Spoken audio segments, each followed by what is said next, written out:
देखते हैं कक्षा 9th गणित प्रश्नावली 1.2। देखिए पहला प्रश्न दिया है, नीचे दिए गए कथन सत्य हैं या असत्य हैं, कारण सहित अपने उत्तर दीजिए। पहला बोला है प्रत्येक अपरिमेय संख्या एक वास्तविक संख्या होता है।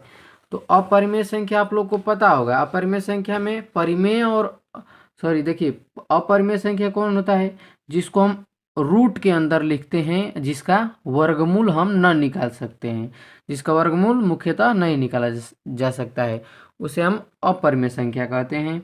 तो बोला हमारा यही है कि जो अपरिमेय संख्या है, मान लीजिए अपरिमेय संख्या में ले लिए कर्णी में 19, कर्णी में 19 कौन सी संख्या है, एक अपरिमेय संख्या है।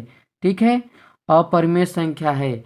तो हमसे बोला है कि क्या जो अपरिमेय संख्या है वास्तविक संख्या है, क्या जो अपरिमेय संख्या है ये वास्तविक वास्तविक संख्या है या नहीं है ना, है या नहीं है, नहीं बोला है, बस ये पूछा है हमको कि वास्तविक संख्या है, वो बोला है अगर है तो कैसे है।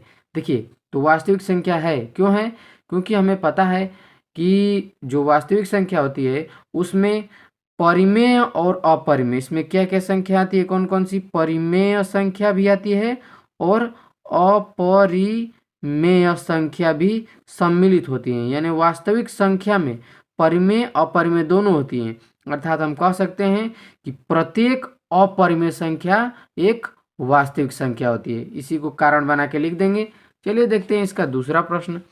दूसरा प्रश्न बोला है संख्या रेखा का प्रत्येक बिंदु कर्णी में m के रूप का होता है, जहां m एक प्राकृतिक संख्या है। देखिए जो दूसरा हमको बोला है जो कर्णी में m है, ठीक ना, कर्णी में जो m है वो क्या होता है, जो कर्णी में m है उस संख्या रेखा पर होता है, ठीक ना, जहाँ यम का है, यम है एक प्राकृतिक संख्या बोल सकते हैं या प्राकृत संख्या बोल सकते हैं, ठीक ना, प्राकृत संख्या, यम एक प्राकृत संख्या है। और अगर इसको कर्णी के अंदर रखते हैं तो वो कहाँ होता है हमारा, वो संख्या रेखा पर होता है। तो संख्या रेखा आपको पता होगा, अगर मान लीजिए दिखाते हैं आपको, ये स्केल दिख रहा है आप लोग को, तो अगर मान के चलेंगे स्केल पे ही तो संख्या रेखा होता है। देखिए ये संख्या रेखा इसी प्रकार से खींचते हैं, उस पर भी एक जीरो से अब जहाँ तक मन होता है, या इस 15 सेमी का स्केल है तो 15 सेमी तक खींच सकते हैं। तो संख्या रेखा अगर बनाना होगा तो 15 सेमी का एक लाइन खींच दी, वो संख्या रेखा बन गया। तो 0 1 2 3 4 5, तो आपको देखने को मिल रहा है कि जो इस पर अंक हैं, या हम संख्या रेखा भी अगर खींचेंगे तो हमको पूर्ण अंक प्राप्त होता है, ना कि दशमलव का, यानी कि दशमलव का अंक प्राप्त नहीं होता है।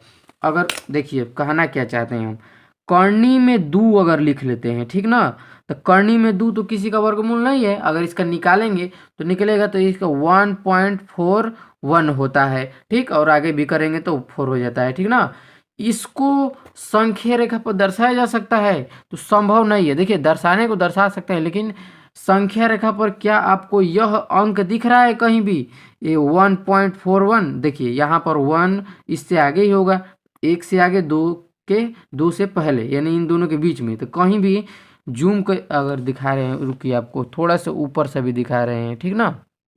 देखिए यहाँ पर कहीं भी 1.41 नहीं है। अगर बात करते हैं कर्णी में, अगर ले लेते हैं 4, अगर इसको निकालेंगे तो बाहर निकले तो कितना हो जाएगा, 2, तो 2 को हम आसानी से संख्या रेखा पर प्राप्त कर सकते हैं। लेकिन हमको सवाल में बोला है, पूछा भी है कि देखिए क्या बोला है, संख्या रेखा का प्रत्येक बिंदु, यानी हर एक बिंदु अगर कर्णी में m लिखते हैं, कर्णी में m का मतलब प्राकृतिक संख्या, तो देखिए 2 क्या है, प्राकृतिक संख्या है ना, 2 प्राकृतिक संख्या है, हमने इसको कर्णी के अंदर लिखा, लेकिन जब इसका मान निकाला तो वो संख्या रेखा पर नहीं आया। लेकिन 4 भी क्या है, एक प्राकृतिक संख्या है, इसको कर्णी के अंदर लिखा तो हमको जो प्राप्त हुआ, 2 प्राप्त हुआ, उसको हम संख्या रेखा पर आसानी से लिख सकते हैं। तो देखिए इसीलिए यह कह सकते हैं कि इसके सभी जो कि इसका मान, इसको सभी मान को कर्णी में नहीं लिख सकते, अर्थात यह कथन क्या हो जाएगा, असत्य हो जाएगा, ठीक है ना, असत्य हो जाएगा, ठीक, क्योंकि हम सभी प्राकृतिक संख्याओं को संख्या रेखा पर प्रदर्शित नहीं कर सकते। प्राकृतिक संख्याओं को अगर करनी में मतलब उसको रखेंगे और फिर उसको बाहर निकालेंगे, करनी में सभी प्राकृतिक संख्याओं को करनी में रखेंगे फिर बाहर निकालेंगे, तो उन सभी संख्याओं को हम संख्या रेखा पर नहीं प्रदर्शित कर सकते, इसीलिए कथन असत्य है। आइए बढ़ते हैं तीसरे सवाल की तरफ। तीसरा सवाल बोला है प्रत्येक वास्तविक संख्या एक अपरिमेय संख्या होता है। अब देखिए प्रत्येक, तीसरा सवाल देखते हैं क्या है। बोला है प्रत्येक वास्तविक संख्या, अब वास्तविक संख्या पर लिखते हैं वास्तविक संख्या। वास्तविक संख्या में कौन कौन से आते हैं? वास्तविक संख्या में परिमेय और अपरिमेय, परिमेय और अपरिमेय दोनों आते हैं, ठीक है ना, दोनों आते हैं। 3/5 लिख लिए 5, अपरिमेय के लिए मान लीजिए करनी में लिख लिए 21, एक और ले लेते हैं 3/7 और इसको ले लेते हैं एक करनी में, मान लीजिए करनी में 31 ले लेते हैं, ठीक है। तो देखिए हमको बोला है सवाल में कि प्रत्येक वास्तविक संख्या, अब वास्तविक संख्या में देखिए वास्तविक संख्या ये भी क्या है, वास्तविक संख्या है और ये भी वास्तविक संख्या है। वास्तविक संख्या एक अपरिमेय संख्या होती है, तो एकदम गलत है। क्यों गलत है? क्योंकि करनी में जो देखिए करनी में जो 21 है वो क्या है, वास्तविक संख्या है और अपरिमेय भी संख्या है। लेकिन जो 3/4 है, 7 है, 3/7 है वो परिमेय संख्या है, ठीक। वास्तविक संख्या तो है लेकिन वो कौन सी संख्या है, परिमेय संख्या, इसीलिए कथन क्या हो जाएगा, असत्य हो जाएगा, ठीक। देखते हैं 2 नंबर सवाल। बोला है क्या सभी धनात्मक पूर्णांकों के वर्गमूल अपरिमेय होते हैं? यदि नहीं तो एक ऐसी संख्या के वर्गमूल का उदाहरण दीजिए जो एक परिमेय संख्या है। देखिए बोला क्या है, हमको सवाल पहले समझ लीजिए, फिर लगाना बहुत आसान है। ये सब संख्या कुछ है नहीं, देखिए लगाना बहुत आसान है। क्या सभी धनात्मक पूर्णांकों के वर्गमूल, अब धनात्मक पूर्णांक, देखिए पूर्णांक ऋणात्मक और धनात्मक दोनों होता है, ये बता दिए हम आप लोग को, ठीक। तो सिर्फ धनात्मक पूर्णांक की बात किया है तो हम सिर्फ धनात्मक लेंगे, ऋणात्मक नहीं लेंगे। धनात्मक पूर्णांक के वर्गमूल अपरिमेय होते हैं। पूछ रहा है कि क्या धनात्मक पूर्णांक, तो मान लीजिए एक कोई धनात्मक पूर्णांक ले लेते हैं, ठीक ना। तो धनात्मक पूर्णांक में मान लीजिए, चलिए सवाल नंबर 2 है ये, धनात्मक पूर्णांक 1 है, मान लीजिए चलिए 2 लेते हैं। 2 क्या है, एक धनात्मक पूर्णांक है, इसका वर्गमूल निकालेंगे तो नहीं निकलेगा, ठीक। अगर नहीं निकलता है तो इसको कौन सी संख्या हम बोल देते हैं, इसको बोल देते हैं अपरिमेय संख्या, ठीक।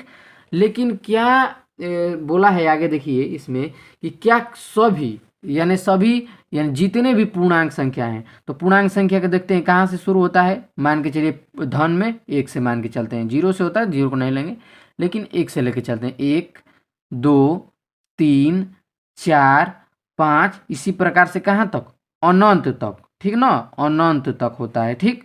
तो देखिए 2 को तो लेंगे तो इसको अंडर रूट में करेंगे तो इसका वर्गमूल नहीं निकला, तो इसका मतलब ये कौन सी संख्या हो गई, अपरिमेय। इसको भी अगर अंडर रूट के अंदर रखते हैं तो इसका भी जो भी ये संख्या है इसका भी वर्गमूल नहीं निकलेगा, इसका मतलब ये भी क्या है, एक अपरिमेय संख्या। लेकिन करणी में यही 4 को लाए हम, ठीक ना, करणी में 4 को लाए तो इसका वर्गमूल निकल के आ जा रहा है 2, अर्थात 2 कौन सी, 2 बाहर निकल के आ जा रहा है, और जब बाहर निकल के आ जा रहा है तो इसके बटे में क्या छिपा होता है, हमेशा 1।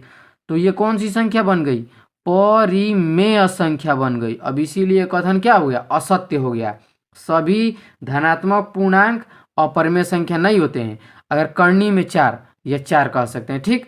इसी प्रकार से और भी ले सकते हैं, जैसे 36 ले लीजिए, 36 पूर्णांक संख्या है, वो भी धनात्मक पूर्णांक संख्या है। अब इसको बाहर निकालेंगे तो कितना हो जाएगा, 6 बटे में क्या लिख सकते हैं, 1। ये कौन सी संख्या हो गई, एक परिमेय संख्या हो गई, अपरिमेय संख्या नहीं है, इसीलिए कथन क्या हो गया, असत्य हो गया।